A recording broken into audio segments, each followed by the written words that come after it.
We have an amazing editor on this show, Riley. So shout out to all the good Shout out editors. to Riley. Shout out Riley, to I Riley. feel your pain. Good luck with making these stories seem interesting.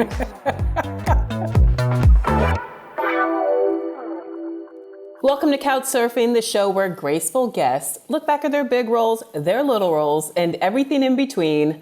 I'm here, social distancing, with Topher Grace. Topher, how's it going? A graceful guest. The only way that I've ever been called graceful is that my last name is Grace. So people feel like they have to put into articles and stuff, but I am the least graceful human alive. I'm sure you're graceful and gracious. We thought about that too. But Yeah, that's slightly more appropriate, but not even really. well, are you ready to surf? Please be gracious and say yes. No, I'm out. This interview's over. Let's do it. Okay. Okay. Fix the shelf, sweep the garage, pick up the leaves. First of all, just watching yourself. No one should have to sit in their 40s and watch themselves in their 20s. It's so mean. But it only works because you haven't aged, so it's not mean at all. You look Makes you sick, exactly the same. That guy is 20 and he's got a lot of questions about life and no answers. What would your 40-year-old self tell that young man right there with all that hair? And... Hold out for more money. No, I'm just kidding. I would say enjoy it more, be less scared. But what you're seeing right now was literally the 5th time I'd ever acted. Like I had a weird origin story where I was in a high school play, and I was only really in that because I sprained my ankle, so I couldn't be on the tennis team. This is at a boarding school in New Hampshire, and the girl who did the sets, her parents were big-time Hollywood producers and produced That 70s Show and Third Rock from the Sun, and they wrote Wayne's World and Tommy Boy, and I mean stuff that I was really into at the time, and I still am. And they called me in my freshman year at USC, so I was already out at USC in LA, and they said, "Do you want to come audition for this show?" And I'd never auditioned for anything in my life. And this is how green I was. They said, bring a picture, like a headshot and a resume. I was like, okay, I can do a resume because I worked at Dunkin' Donuts. I worked at Suncoast Video. Like I know what that'll look like. And they said, but what is a headshot? And they said, it's a picture of you that goes with the resume. And this is how green I was. And so I brought it, and it was like this terrible resume of jobs I did at the mall. And then the picture was me and my friends at Six Flags. Like it didn't even. In the research, we realized the time that passed between the 70s and when this series started is essentially the same time from when this series ended until now. Well, sadly, we're 1 year longer. It was in 2020 that became true. And I remember thinking when I got the role, like the 70s, like what were the 70s and bell bottom? Like I had to do all this. And now I go, do kids who are 19, which is the age I was then, do they look at 1998 that way? Yeah, they do. But it changed your life, and it led to opportunities like this one. Up next. May I help you, sir? Okay, so Traffic was your first feature film, and you played the preppy bad boy drug dealer. I mean, was this a conscious effort to shed your Eric Foreman character? There were no conscious thoughts about what I was doing at that point in my career. I had no idea. I couldn't get. It's so funny watching this now because it's such a great film, and Steven Soderbergh is such an amazing director. He won the Academy Award for this directing. He sure did. But I love this film. Whenever it's on, I stop and watch. I mean, I'm so lucky to have been a part of it, but I couldn't get these teen films that were like coming out at the time. I just wasn't cute enough or something. But I remember getting this and thinking, oh, this is gonna be a great opportunity. These actors are so great. When I did Traffic, it was like you're just a sponge. I mean, the good news about being so new at something, and have the bad news is you have no experience and you don't know what you're doing. But the good news is you're so open to suggestion, and when you're around pros like that, you're just absorbing everything that they say and do. And to work with a director like that at that time, I remember coming back to 70s Show and having this like whole new idea of what I thought acting was, and it was like going to was like the perfect school because you did 70 shows during the year and then you got a summer break to go do something totally different. When you're going back and forth with Michael Douglas, is there a moment when you sort of levitate out of your body and say, I can't believe this is happening right now? Yeah, I mean, I was so lucky that I was so young and stupid that I kind of thought when I got the show, like, oh, what if this was a hit? Like, if I knew the odds, I'd go, doesn't even stand a chance. Or if I knew how lucky I was to be in Traffic, I probably wouldn't have given as good a performance because I would have been so scared. But I kind of thought, oh, this is the way it goes. And boy, did it really spoil me for, the way the industry is most of the time, which is you're trying to make something that's maybe not so great better.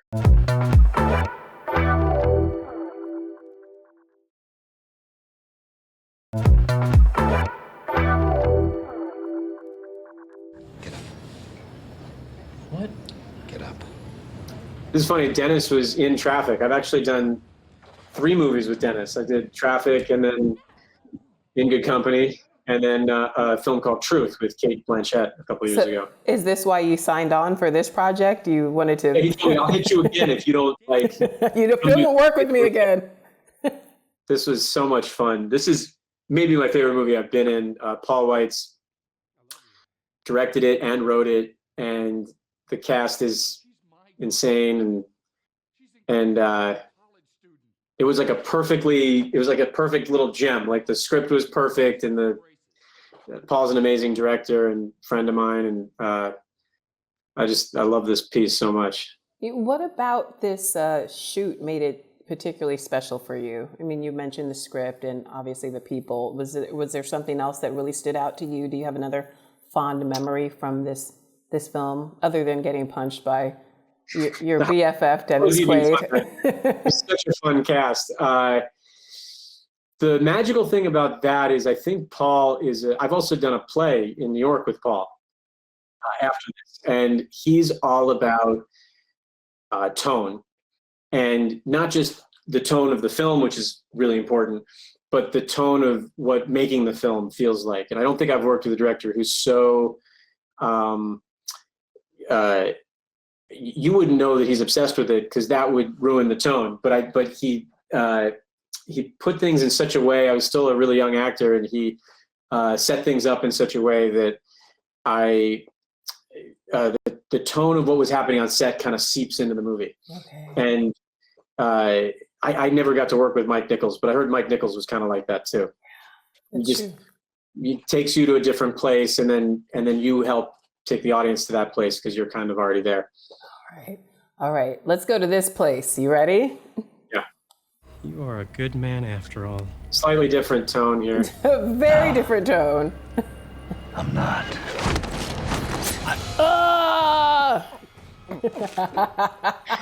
What is this show rated that we're on right now? It's rated R+. Yeah, I guess. It's a pretty intense scene from Predators. The cast of that movie is amazing. That actually was a lot of fun. It looks really dark, but we were in the jungle for months shooting that film, and it was like Adrian's amazing to work with. Lisi Braga is amazing. Mahershala Ali is in it. I mean, it was Danny Trejo. I mean, it was like this amazing cast, and it was just like a lark. It was like so much fun. You could tell the script was so much fun, and it was shot in Hawaii, right? It was shot in Hawaii, so that was really fun. I mean, it looks really dark when you're watching the film, but we were just having a blast. And when I saw the film, the great story I have about that film is I was working on another film in Detroit, and that film came out. I didn't get to go to the premiere or anything, so I just went to a local theater, and it was like loud. Like I didn't realize how much people get into these films. Like I've been in like kind of like In Good Company, like quiet kind of comedy dramas, and people were like cheering and throwing popcorn and stuff. And I was like, all right. And then I assume this is R-rated, so I can tell the story, but bleep me if it's an issue. It's R+ rated, remember. And so, what I can say anything I want. Right. The guy behind me, who's a kind of a macho dude through the whole film, there's a point at which, before it's revealed that I'm actually the serial killer of the group, I'm kind of the worst. Yeah. He was saying something to his girlfriend. Oh, my character starts crying because his foot's in a trap, and you kind of have to feel for him, and then it's revealed that he's a psycho. And so I start crying, and it was like a hard day of work for me to like get there, and also you're playing two different characters kind of. So I'm watching this film in the movie theater, and the guy goes, "This guy's crying like a little." Oh no! Like, yeah, this is right behind me.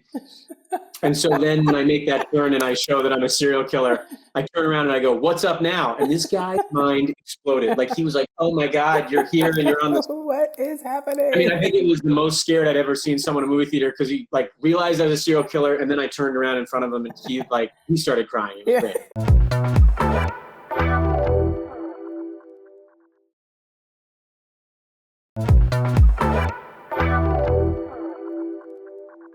Welcome back to Couch Surfing. I'm still here with Topher Grace. Topher, shall we continue?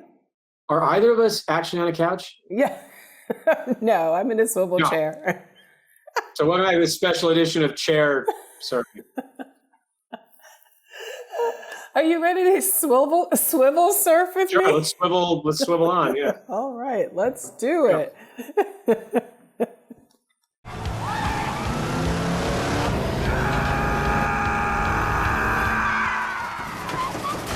Okay, so walk me through how you did this logistically. Logistically, they put me in a rotisserie like a chicken, and filmed it. They filmed it inside that giant ball, and then the truck that Chris Pratt is backing up is they shot that separately, but they put all this trash in there. So I'm actually going upside down, and at the end of this, I think I go into a pool. Oh my God, it was so rough. And they actually had to submerge me in the pool and have a guy in there who was giving me oxygen underwater. But this was such an intense scene to shoot. I remember actually feeling really sick after this. I'm sure. I'm getting nauseous watching it. I mean, ugh. So normally, of all the films we've looked at, this is the most fun I've ever had. It's all at a party, and I mean, Chris Pratt and Anna Faris and Teresa Palmer and Dan Fogler. And, I mean, it was such an amazing ensemble. And then the subject matter was that we were partying all night, this one long night, and we partied every night, all night like that. It was great. You mean off camera, you partied every night like that? We were method actors on this film, for sure. There's a lot of cocaine in this film, so. Well, we weren't that method. I mean, we were not that method, but we were, the funny thing is when you do a movie that's all nights, I have a co-star right now, just got a vampire movie, and we were all like, you know what that means? Like all nights. Like, yeah, that's what happens is you don't realize, I think we're shooting 6-day weeks. So that's it. You just become a vampire. Yeah. Like we would wake up at 5 or 6 p.m. and shoot all night. And then when the sun comes up, you have to have, like breakfast, dinner, and then you go back to sleep. And so then on your one night off, you're like, well, we might as well just stay up all night. And it's such a great group of young actors. And the subject matter was kind of, it was kind of like 70 Show in the sense that it was kind of what we were going through at the time. And we had so much fun in that movie. All right. Okay. Up next. Of course, that's something I can help you with. Great. Who am I speaking with? This is David Duke. So of course, I'm sure it's a no-brainer to accept working on a Spike Lee joint. Spike Lee calls, you say yes. But did you have any trepidation about playing the notoriously hateful David Duke?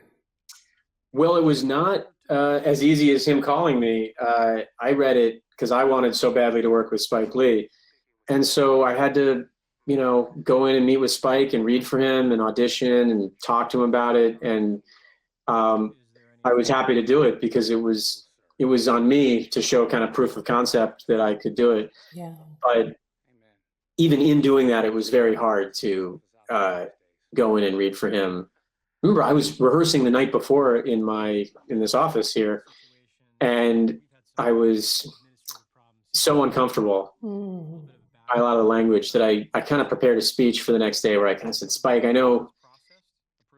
think he kind of rolled his eyes at first, like he's heard it before. And I said, I have to just give this speech. It's so uncomfortable. And, and then that's when you realize what a great director he is, because we weren't on set yet. he just made me feel so comfortable. He essentially said, like, I'm Spike Lee, and like I got you. I got and, you. And then he kind of gave me the ability to then give a good read to then get the role. Well, how did you prepare to play someone so loathsome? I don't think I'd ever played someone who I played real people, but the audience didn't know who they were. Right. So I didn't have to do as much of an impression of them. And you don't really want to do an impression. You want to really kind of become like them. Right. Find the essence of the person, not necessarily, yes. Yeah, it's not, you don't want to do it's not a sketch. You really want to do a full illustration of what it is. So did you watch old footage of him? Did you read his speeches? Did you talk to people who know him? So I listened to his radio show to kind of get down his mannerisms, because even though he was older when he had the show, his voice is still pretty much the same. And then I watched a lot of old footage, and I read his autobiography, which is just like a thinly veiled, it's his Mein Kampf kind of. It's like just a terrible thing to read. And then the thing that was the most helpful to me was he was on Donahue a few times. Oh, okay. And what was so devastating about watching that was that you could see how charismatic he was. I mean, they didn't have him on the audience was booing him when he came out. That's the point of why Donahue had him on. But he didn't convert the audience, but he changed their tone by the end of the show. And I thought, oh, this guy's really dangerous. Like, it's not like, I think of most racists as being dumb. Right. And what's really dangerous is when they're not. And so it was a really interesting thing with Spike after that to sit and say, so this guy does need to be a certain level of charismatic. Mm-hmm. Yeah. But we also want to make sure that, it's not a documentary, it's a movie, and that he looks like what he is.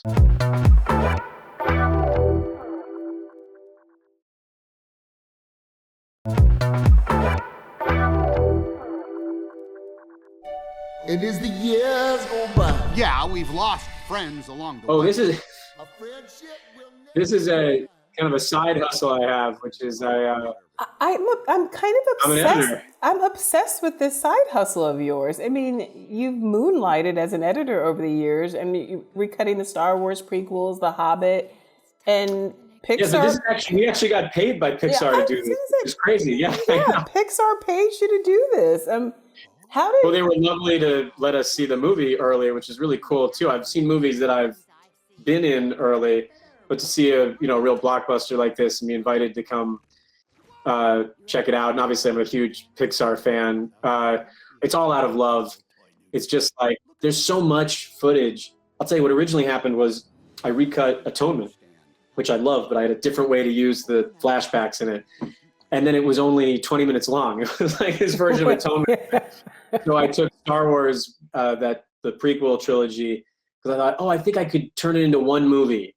And then so that's the only reason I've done these epics, is because I think, there's enough footage that you can kind of whittle it down into something. Do you and your partner have any edits on the horizon? Because there are at least 24 Marvel movies out there waiting for the mashup treatment. Oh, I don't know. I mean, we both have kids, so that Star Wars one we didn't expect anyone would see it, and it was like 1 million people watched it within a minute or something. Yeah, it was crazy. So no, nothing that we want to. A lot of people assume that I don't like this. I mean, I love Star Wars and The Hobbit and all this stuff that we've done, but we just, it's more just we don't have a dad band. I can't play any instruments. So that's what you do. Up next. We need to borrow money, but Tom's afraid to ask. This is the new one. Yeah. So why were you ready to return to television at this point in your career? And what about this specific show drew you back in? It's so funny just having watched my whole career in 10 minutes, which I would caution any actor from doing. You can see I started off in a place that was lighter, and I really got into some kind of heavier stuff. Right. I enjoy it all. I don't have a favorite. I just want to make sure I'm never repeating the same thing. So I love doing big blockbusters and little tiny micro budget films and playing good guys and playing bad guys. But lately I just did a Black Mirror before this, and I was playing something that wasn't too dissimilar from David Duke. And I went, wait, I'm only getting offered like neo-Nazis and like, and Time to switch things up. evil tech geniuses. And I went, wait, maybe I could go back and do something like that again. It had never occurred to me, but I still wasn't really looking for it. And then my agent sent me this script, but they left off the cover page. So I didn't even know what network it was for. I kind of just thought it was something that was streaming. Then when he said it was network, I thought, oh man, I haven't read something this smart and this like kind of tight on network in a long time. And I thought, yeah, I want to do this. It's also something I'm going through in my life. I have toddlers around the house, and it's kind of what's going on with this guy. Yeah, so do I. I can relate. How you doing? But it's also, I mean, what makes this so smart as well is that you really can tackle issues about class and just like financial disparities that are happening in the world. And these are conversations that are being had in homes across the country every day. Even more so now. It's funny, it was written before the pandemic, but it only grew kind of more relevant with what's going on economically. And the guy who wrote it, Mike Colton and John Abood, they're a great writer team. It's based on Mike's life. So this is something that, when it's based on someone's life and it's a recurring issue in their life, that you can make many episodes out of it. And he's in the same position as my character. Hopefully if the show's a success, it'll throw everything off for him and he'll become the rich brother or whatever. But we've done 7 episodes so far, and it's just really fun. I mean, like, it'd be fun if it wasn't a great cast. I think it's really well written, and then the cast is unbelievable. It's just a dream team. Oh, well, you have been a dream to have on the show. Thank you so much for surfing by. Can I just say thank you so much for listening to me talk about myself. This has been like, I've enjoyed it. One-sided, but thank you for doing it. You can catch Home Economics on ABC now, and see you next time on Couchsurfing. Bye. Thank you.